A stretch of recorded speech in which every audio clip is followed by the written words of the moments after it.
De comunicación. Hermanos, buenos días. Bienvenidos nuevamente a Tesoros del Cielo. Seguimos con nuestra serie de la esperanza y estamos en la lección 14. Hoy vamos a tener el tema El Dios de esperanza da vida eterna. Algo tan hermoso que todos queremos tener seguridad y tener ese consuelo de que vamos a estar con el Señor para siempre. Vamos a hacer el repaso de lo que vimos la semana pasada. Estábamos en la segunda carta a los tesalonicenses, en el capítulo 2. Solamente una porción vimos la semana pasada de esta carta, donde está la palabra esperanza. Y vamos a leer desde el versículo 13 del capítulo 2 de segunda a los tesalonicenses, pero vamos a orar ahora con ustedes para darle la bienvenida al Señor a esta clase. Les damos la bienvenida a todos que nos escuchan. Edith desde Texas, nuestra hermana María Elena desde México, y a los que se vayan añadiendo, nuestra hermana Eva desde West Virginia, y aquí en el este de Los Ángeles, ¿verdad? También tenemos audiencia, así que vamos a darle gracias al Señor. Padre bendito, seguimos delante de tu presencia. Ahora vamos a escuchar tu voz, la lectura de tu palabra, Señor. Recuérdanos las promesas que tenemos en Jesús.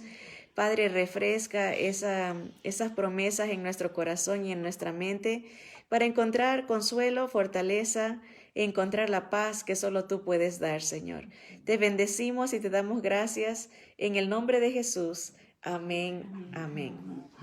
Bien, dice la palabra del Señor en el versículo 13, dice, pero nosotros debemos dar siempre gracias a Dios respecto a vosotros, hermanos amados por el Señor, de que Dios os haya escogido desde el principio para salvación, mediante la santificación por el Espíritu y la fe en la verdad.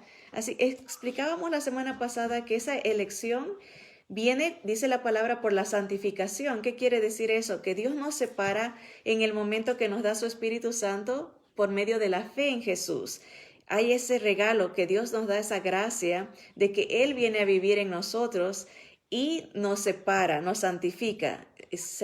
Santo quiere decir separado, separado por Dios y separado para Dios. Entonces nuestra vida es ya de Dios, ya no es del enemigo, ya no es nuestra, es de Dios. Entonces, en eso consiste ser escogido para salvación por medio de la verdad de Jesús y el Espíritu Santo dándonos una nueva vida, una santificación. Dice, a lo cual os llamó mediante nuestro evangelio para alcanzar la gloria de nuestro Señor Jesucristo. O sea, una persona oye el mensaje de salvación, el evangelio, las buenas noticias de que podemos ser salvos por medio de Jesús, por medio de su sacrificio, por medio de su muerte y su resurrección, su vida perfecta. Hablamos un poquito acerca de cuál era el requisito para entrar al cielo. Hay gente últimamente que cree que el requisito para entrar al cielo es morir. Nomás se muere alguien y dice, ya está en el cielo. El requisito es la perfección y sabemos que nosotros no somos perfectos, pero Jesús sí, Él fue perfecto, es perfecto y será perfecto siempre. Cumplió todos los mandamientos del Señor, vivió una vida santa, perfecta. Entonces Él nos puede representar ante el Padre, es el único, porque Él es perfecto, ¿verdad? Entonces, cuando uno cree que Él es el único que nos puede representar ante el Padre, por su perfección, por su sacrificio expiatorio, por su resurrección, en esa fe somos salvos, dice el Señor. Por eso dice, ese es el evangelio. Cuando uno oye ese evangelio y lo cree, es sellado a través del Espíritu Santo para el día de la redención, para el día que el Señor venga. Si tenemos a Jesús en nuestra vida, somos de Él. Así que dice el versículo 15, dice, así que hermanos, estad firmes y retened la doctrina que habéis aprendido. O sea, esta verdad de que solo hay salvación a través de Jesús, sea por palabra o por carta nuestra. Estos hermanos en Tesalónica aprendieron esta verdad por la predicación de Pablo, sea en vivo o por carta. Y eso es lo que está diciendo Pablo. Y el versículo 16 dice, y el mismo Jesucristo, Señor nuestro, y Dios nuestro Padre, el cual nos amó y nos dio consolación eterna y buena esperanza por gracia, conforte vuestros corazones y os confirme en toda buena palabra y obra. Hablamos de que ese amor de Dios se manifestó al darnos el consuelo en la persona de Jesús, porque a través de Jesús podemos tener vida eterna, vida espiritual, vida física. Acuérdense en que el enemigo vino a destruir, entró la maldición a través del pecado. El pecado trae muerte, por eso morimos, porque todos hemos pecado. Entonces hay muerte física, hay una muerte espiritual a través del pecado, hay una separación, ya no hay comunión del ser humano con Dios, y una muerte eterna si uno no tiene a Cristo. La consolación del Padre es que nos manda a Jesús para que nos dé vida física, vida eterna y vida espiritual.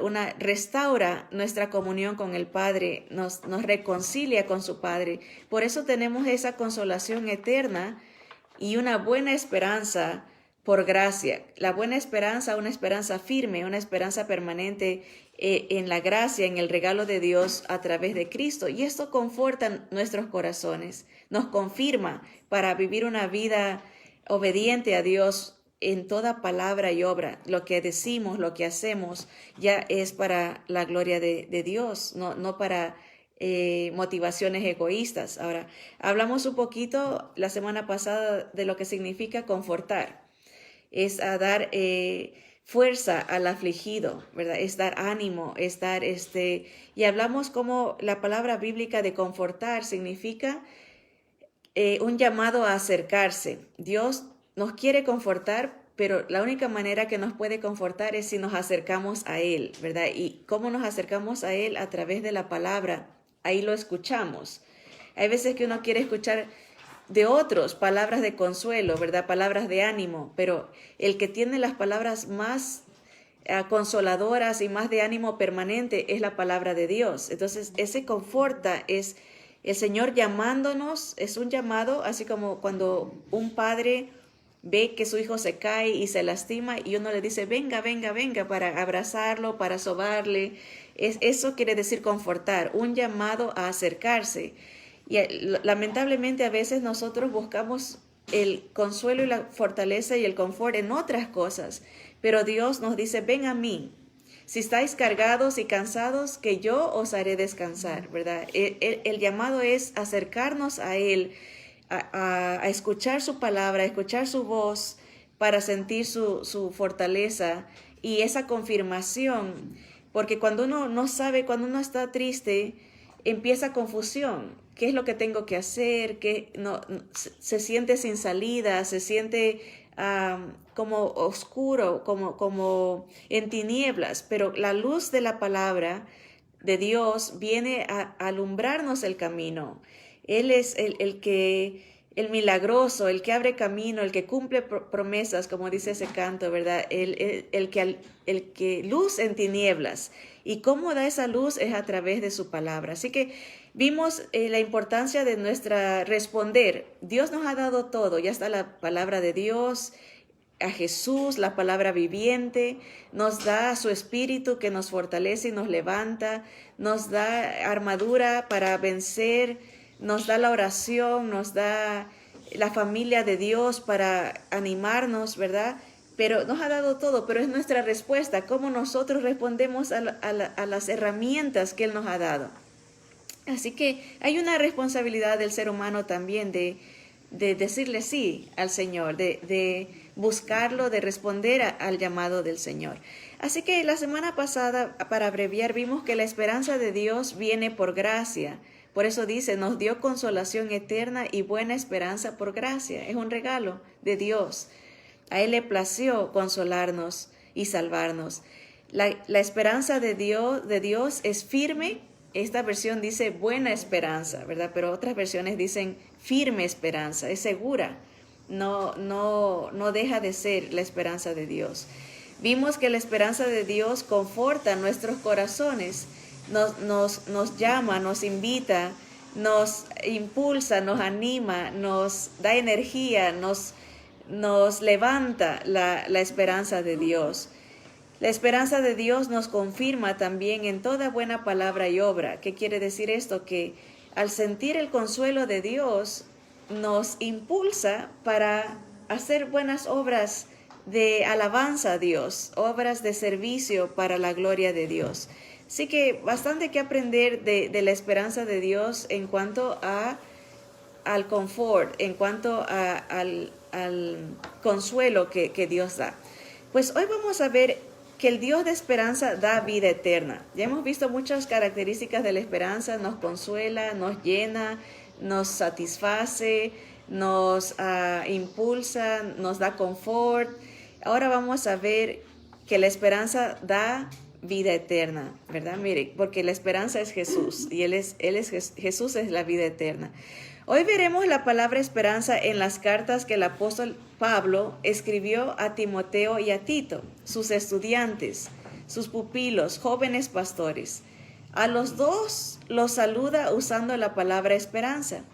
Esa esperanza única que viene y está solo en Jesús. Esa esperanza permanente y segura que es la esperanza de vida eterna en Él y por Él. ¡Qué saludo tan especial! Imagínense, Pablo le escribe una carta a estos dos jóvenes pastores, Timoteo y Tito, y les saluda usando la palabra esperanza. Imaginémonos que aún en nuestros saludos sea glorificado Jesús. Qué tremendo, ¿no? Que podamos saludar y decir un saludo que apunte a Jesús, que glorifique a Jesús, que honre a Jesús, porque así lo hacía el apóstol Pablo también.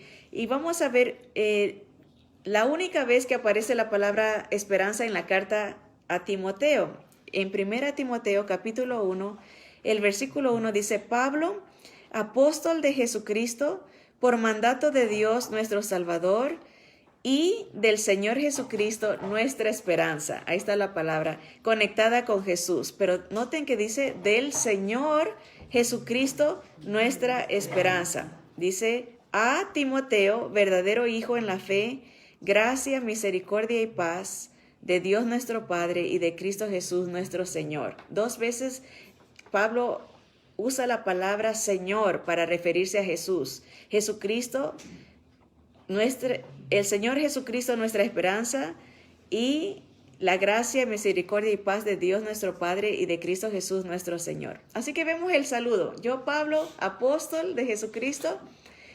dice, por mandato de Dios nuestro Salvador y del Señor Jesucristo, nuestra esperanza. Noten cómo Pablo conecta la palabra esperanza con el Señor Jesucristo. Y la pregunta es aquí para nosotros: ¿en dónde está nuestra esperanza? Pablo la conecta con Jesús. Dice el Señor Jesucristo, nuestra esperanza. La pregunta que nos hacemos nosotros personalmente, que nos deberíamos de hacer es: ¿está nuestra esperanza en Jesús? ¿Para qué vivimos y en quién dependemos? Tal vez si analizamos eso vamos a entender dónde está nuestra esperanza, porque uno mentalmente puede decir: sí, mi esperanza está en Jesús, pero en la práctica es muy diferente. Por ejemplo, cuando nos levantamos y empezamos a hacer las cosas del diario, ¿no? Lo hacemos porque esperamos en el Señor o dependemos de nosotros mismos. O sea, porque solamente, como dice aquí, solo puede haber un Señor, porque esta es la idea que Pablo está diciendo. La esperanza está en el Señor Jesucristo. La esperanza está en el Señor Jesucristo. Usa la palabra Señor. Solamente puede haber un Señor, Dios o nosotros.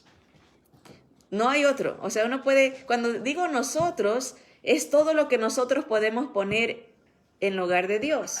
Puede ser una persona, puede ser nosotros mismos, puede ser un sistema, puede ser muchas cosas, pero es Dios o nosotros, ¿verdad? Miren, cuando somos nosotros, nuestra vida se ve vacía y confusa, siempre insatisfecha. Siempre la vida, cuando nosotros somos los dueños de nuestra vida, los señores, el Señor de nuestra vida, la vida es nunca se llena. Nunca se llena. Alguien va llegando, ¿no? ¿O no? Perdón. Pues es una vida insatisfecha cuando somos nosotros los que dominamos la voluntad de nuestra vida.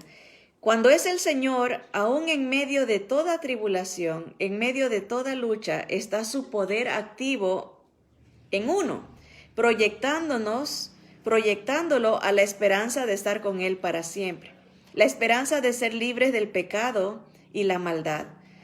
Señor, esa palabra en griego es la palabra kurios, que quiere decir a quien alguien o algo pertenece. Si yo digo, ¿quién es el Señor de tu vida? Hay gente que dice, es mi vida y yo decido lo que yo quiero, ¿verdad?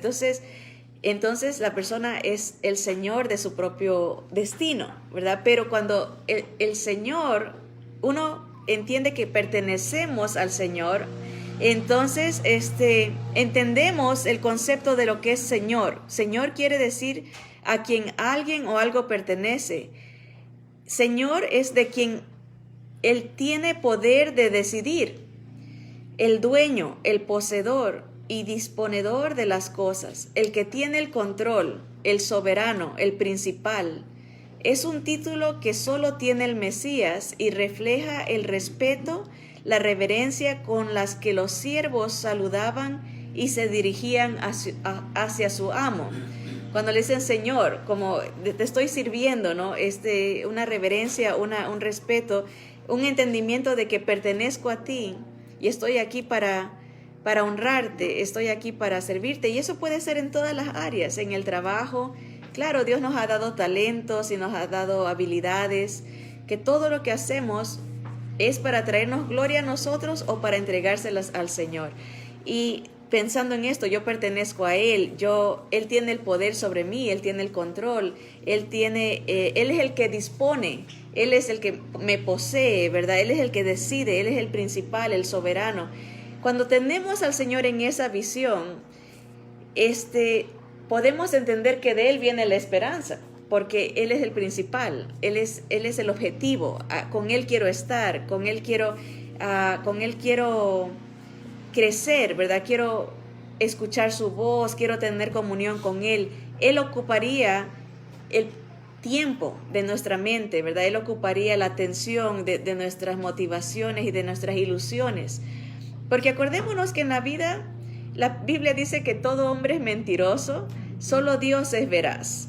Todo mundo vamos a fallar porque somos humanos. Solo Dios es verdadero, solo Dios es perfecto, solo Dios no falla. Y cuando uno tiene otros señores en su vida, viene la desilusión, viene el sufrimiento, porque a veces la esperanza está en un esposo o en un hijo, o está en la familia, o está en el trabajo, la esperanza está en el gobierno. A veces la gente tiene la esperanza en un sistema, en una iglesia, está la esperanza en otra persona, pero nos van a fallar, porque nosotros vamos a fallarles a ellos también, porque somos humanos. Pero cuando nuestra esperanza está en el único Señor de señores y Rey de reyes, nunca no hay pierde, como dicen, no hay dolor, porque el Señor nunca nos va a fallar. El Señor es la esperanza permanente y segura. Y por eso Pablo les está diciendo a estos jóvenes pastores, asegúrense en que su esperanza esté en nuestro Señor Jesucristo, que esté en Él, ¿verdad? Porque de Él mana la vida, de Él mana el consuelo, de Él mana la esperanza. Miren lo que le dice a Tito, al otro joven pastor. Dice, Pablo, siervo de Dios y apóstol de Jesucristo, conforme a la fe de los escogidos de Dios y el conocimiento de la verdad que es, según la piedad, en la esperanza de la vida eterna. O sea, Pablo era muy elocuente y dice mucho en pocas líneas, ¿verdad? Si nos saltamos, miren el saludo, si dice Pablo, siervo de Dios y apóstol de Jesucristo, y saltémonos al versículo 4, diría a Tito, O sea, ese es el saludo. Pablo, apóstol de Jesucristo, a Tito, verdadero hijo en la común fe, gracia, misericordia y paz de Dios, Padre, y del Señor Jesucristo, nuestro Salvador. Fuera más sencillo entender el saludo. Pablo, yo soy apóstol de Dios, a Tito, mi hijo en la común fe.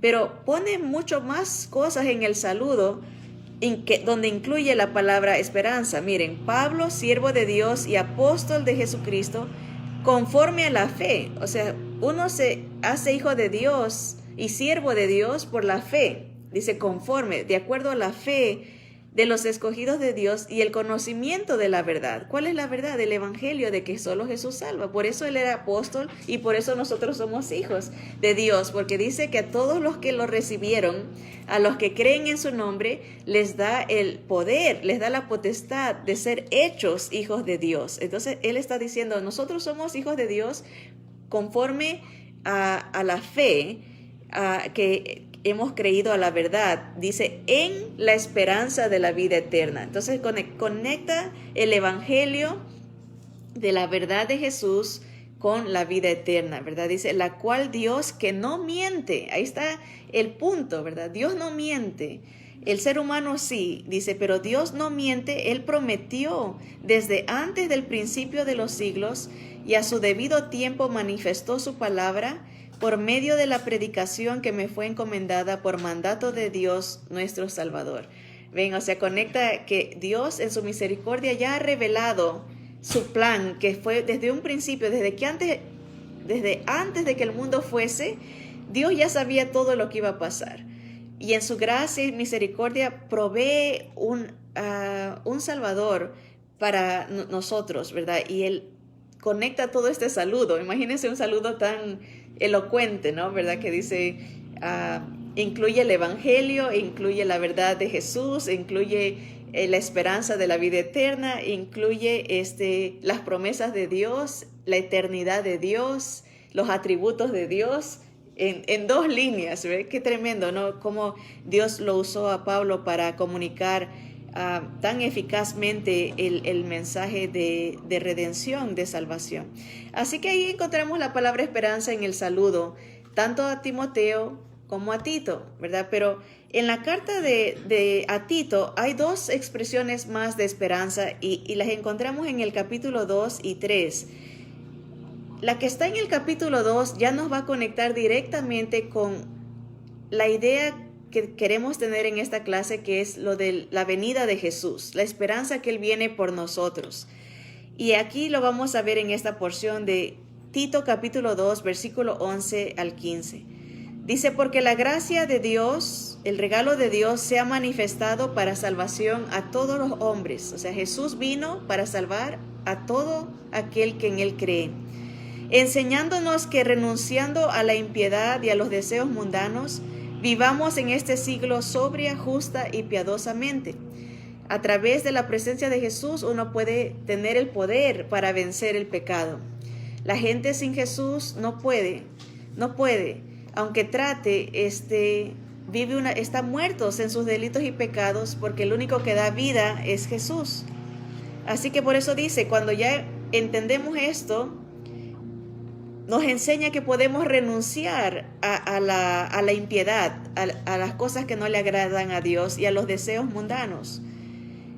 Vivimos en este mundo de una manera sobria, o sea, clara, sobria, justa y piadosamente. Sobrio quiere decir con una mente despejada, una mente que puede captar lo que está pasando, no está confusa. Pero viviendo así, ¿para qué? Dice, o cómo, dice el versículo 13, aguardando la esperanza bienaventurada. Y por eso se las marqué un poquito más oscuro, porque esa palabra esperanza bienaventurada, miren aquí, la expresión esperanza bienaventurada es una referencia específica al retorno de Jesús por su iglesia, en lo que se ha denominado también como el rapto, ese evento sorpresivo, rápido y glorioso, cuando los muertos en Cristo resuciten y los que vivamos, los que hayamos quedado, seremos arrebatados y transformados para juntamente con ellos recibir al Señor en los aires. Entonces, cuando escuchen la palabra esperanza bienaventurada, piensen en el rapto. Por eso dice el Señor, a través del apóstol Pablo, nos dice que ya el Señor nos ha salvado, nos ha enseñado cómo vivir en este mundo, siempre esperando esta esperanza de la venida del Señor Jesús, la esperanza bienaventurada. Y dice la manifestación gloriosa de nuestro gran Dios y Salvador Jesucristo. Esas dos expresiones pueden dividir, esa palabra y puede dividir el evento del rapto y la segunda venida del Señor. Porque la manifestación gloriosa del Señor Jesús es cuando todo ojo lo va a ver, cuando venga a juzgar al mundo. En cambio, el rapto es para llevarnos con Él, para estar una temporada con Él, y después venir con Él a juzgar a la tierra acá por 1000 años. Entonces vemos un proceso de tanta información en tan poquitas líneas, ¿verdad? Pero el Señor nos está animando. Vivan siempre esperando este evento.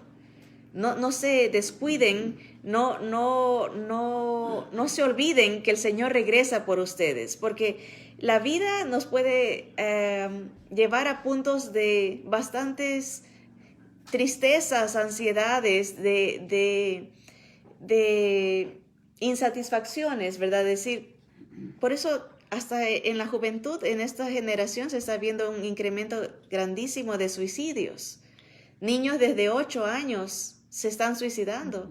¿Por qué? Porque no ven objetivo a la vida. No hay esperanza en sus vidas. Y a veces los creyentes también podemos ser víctimas de ese pensamiento de decir, viendo tanto dolor, tanta maldad, tanta injusticia, tanto pecado, decir, bueno, ¿cuál es el objetivo de vivir? ¿No? ¿Para qué estar aguantando? Y se cree, ¿no? Si me mato, ya se acaba todo. Pero ahí nuestro espíritu es eterno, ¿no? No muere, ¿no? Ahí empieza la eternidad, sea con Dios o sea sin Dios. Y entonces el Señor nos está protegiendo nuestra mente, diciendo, ¿sabes qué? Siempre aguarda, siempre abraza, siempre proyéctate en esta esperanza de que yo voy a regresar por ti. No estás solo. No te angusties. No te dejaré huérfano, no te desampararé, ni te dejaré. Vendré por ti. Tú eres mi novia, tú eres mi amada, ¿verdad? Eres la niña de mis ojos, eres algo especial para mí. Yo te he comprado por precio, morí por ti para salvarte. Entonces, teniendo eso en mente, el Señor nos levanta porque dice, no estoy solo, no estoy sola. Hay esperanza de que el Señor venga por mí, ¿verdad? Pronto, dice Pablo en otra porción, esta temporal este dolor pasajero no se compara con la gloria venidera, no se compara. Es un poquito de tiempo en la línea de tiempo. Si vemos la eternidad que sigue y sigue y sigue y sigue, y este puntito que es nuestra vida, lo que pasemos en este puntito de nuestra vida no se compara con todo lo que vamos a tener con el Señor, ¿verdad? Así que, como diciendo, no se desanimen. Puede que la vida, las situaciones, dice Pablo, a veces nos derriban, pero no nos destruyen. Es la esperanza, ¿verdad? Puede que nos tumben, ¿verdad? Temporalmente, pero no nos destruyen, porque la fe no se puede destruir. La confianza en el Señor, en su palabra, no se destruye. Así que tenemos que tener eso en nuestro corazón. Lamentablemente hay una corriente ahorita muy fuerte en las iglesias que promueven que no se enseñe que el Señor viene. Dicen eso es asusta a la gente, eso desanima a la gente. Eso dicen, no. Hay una expresión que dicen que no sirve para el crecimiento de las iglesias. En inglés lo usan mucho cuando se buscan técnicas para hacer crecer las iglesias. Dicen, hablar de que Jesús viene por la iglesia es algo que afecta el crecimiento de la iglesia. Entonces, muchos creyentes no están recibiendo ese ánimo de decir, estemos listos, estemos esperando que el Señor pronto viene. ¿Y qué pasa? Empieza a haber contaminación, empieza a haber desánimo, empieza a haber bastante desorientación, porque no tenemos la mirada fija en Jesús. Entonces tenemos que estar apercibidos que el Señor está guardando nuestros corazones con esta promesa de que Él viene por nosotros pronto. La última porción donde Pablo usa la palabra esperanza en el libro de Tito está en el 3 capítulo, desde el versículo 1 al 7, y dice la palabra del Señor. Como consejo, Pablo le dice a Tito: recuérdales que se sujeten a los gobernantes y autoridades, que obedezcan, que estén dispuestos a toda buena obra, que a nadie difamen, que no sean pendencieros, sino amables, mostrando toda mansedumbre para con todos los hombres.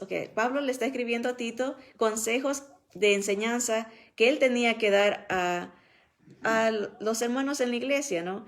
Y uno de los consejos era de que uno se someta a las autoridades, porque si uno no se somete a los que podemos ver, ¿cómo se va a someter al que no se puede ver, que es Dios, verdad? Dice, no difamen, no hables mal de las autoridades, no seas pendenciero. Esa palabra es interesante, es una persona que busca pleito.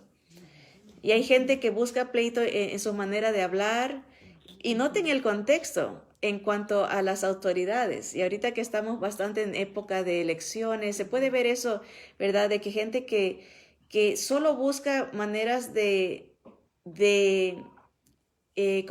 difamar, o cómo dice eso, de afectar la integridad, ¿verdad? De los candidatos. Entre ellos mismos se difaman, entre ellos mismos se buscan cómo ofenderse, ¿verdad?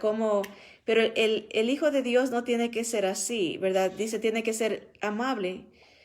¿Qué más dice? Tiene que mostrar toda mansedumbre para con todos los hombres. Porque nosotros también éramos en otro tiempo insensatos, rebeldes, extraviados, esclavos de concupiscencias y deleites diversos, viviendo en malicia y envidia, aborrecibles y aborreciéndonos unos a otros. ¿Por qué razón es que debemos de ser amables y mansos con otros? Es porque entendemos que nosotros también éramos como ellos, y el Señor tuvo misericordia de nosotros y nos sacó de esa manera de vivir. Sí, o sea, hay autoridades, obviamente, que no tienen al Señor y no van a tener las características que nosotros quisiéramos que tengan, pero acordémonos que nosotros también éramos así, ¿verdad? Tal vez mentirosos, tal vez egoístas, envidiosos, haciendo, en México no sé si usan la palabra tranzas, ¿verdad? No sé si transeros, ¿verdad? O sea que hacemos cosas injustas, y el Señor dice, yo aborrezco las balanzas deshonestas. A veces nos enfocamos en ciertos pecados y decimos, uy, qué horror ese pecado, ¿no? Eso Dios lo aborrece, pero Dios aborrece eso, la injusticia, aborrece la mentira, porque todo lleva a cosas más grandes, ¿verdad? A veces una mentira, uno dice es una mentira, pero lleva a destrucción, acuérdense que una mentira fue lo que causó que Eva pecara, una mentira. No fue un pecado que uno piense, uy, qué grandísimo ese pecado. A través de una duda que se sembró fue que empezó toda la caída. Entonces es la perspectiva de Dios. No seas tan duro con otros, porque tú también, eso decía el Señor, ¿verdad? No te preocupes tanto de quitarle la pajita que tiene en el ojo el otro. Mírate la viga que tienes tú, ¿no? Así que así empieza el consejo de Pablo a Tito, pero lo lleva y dice, pero cuando se manifestó la bondad de Dios, o sea, antes éramos así, dice, éramos todos así, pero cuando se manifestó la bondad de Dios, nuestro Salvador, y su amor para con los hombres, nos salvó. no por obras de justicia que nosotros hubiéramos hecho, sino por su misericordia, como diciendo, no te creas mucho, porque aquí estás tú atacando a otros y estás, pero tú también estabas así y fuiste salvo no porque tú eras especial o porque hiciste algo especial, sino por la gran misericordia de Dios. ¿Y cómo se manifiesta esa misericordia? Dice, por el lavamiento de la regeneración. Hay un cambio. El Señor nos hace nuevos a través del lavamiento de su palabra, a través de la presencia de su Espíritu. Él nos hace nuevas criaturas. Las cosas viejas pasan y somos nuevos para el Señor. Nos perdona, nos limpia, nos regenera, es la palabra. Dice, y por la renovación en el Espíritu Santo. O sea, es muy específico el proceso de salvación. Es regeneración por el lavamiento de la palabra y renovación en el Espíritu. Ya no somos ahora templo del Espíritu Santo, pertenecemos a Dios. Dice, el cual derramó en nosotros de estar con Él para siempre. Así que con eso se cierra esa carta en cuanto a la palabra esperanza, y hemos visto que el Dios de esperanza pues viene por nosotros. Y viene para darnos vida eterna, viene para rescatarnos de este mundo de maldad y este mundo de maldición y darnos la bendición de estar para siempre con Él. Así que sigamos adelante, perseverando en estas verdades, llenando nuestro corazón con la esperanza que viene de Jesús, porque Él no miente y cumple todas sus promesas. Vamos a orar. Señor, te damos gracias porque tú eres bueno y nos amas de tal manera, Señor, que nos quieres contigo para siempre, Señor. A veces ni nosotros mismos nos queremos entre nosotros mismos ni un rato, y tú nos quieres contigo para siempre, Señor. Gracias por Jesús, su gracia, su misericordia, por su perdón, por su sacrificio por nosotros. Gracias porque Él hace posible, Señor, una restauración, una regeneración, una renovación, Señor, todas las cosas nuevas, sin pecado. Ya no va a haber más llanto, más dolor, ya no va a haber más muerte cuando estemos contigo, Señor. Las cosas viejas pasarán y todas serán hechas nuevas, Señor. Gracias por la esperanza de que vienes por nosotros, Señor. Sabemos que el tiempo se acerca, rogamos por los que todavía no te conocen, Señor, los que no tienen una comunión contigo. Padre, para que abras sus ojos, para que puedan entender que solo tú eres Señor, que solo tú eres Salvador, Señor, que solo tú eres el Rey de Reyes, Señor de señores, Padre, que tú solo has vencido a la muerte, que solo tu sacrificio es aceptado por el Padre Celestial, Señor. Padre, te pedimos por ellos, Señor, que en tu misericordia puedan entender el mensaje de perdón, el mensaje de amor, Señor, que hay en Jesús. Señor, te damos gracias porque tú eres nuestra esperanza, tú eres nuestro consuelo y porque tú nos das vida eterna, Señor. En ti esperamos y en ti confiamos, y es en tu nombre poderoso que oramos. Amén. Amén. Que Dios me los bendiga, hermanos. Adelante con Cristo. Nos vemos aquí la próxima semana si el Señor todavía no ha venido. Abrazos.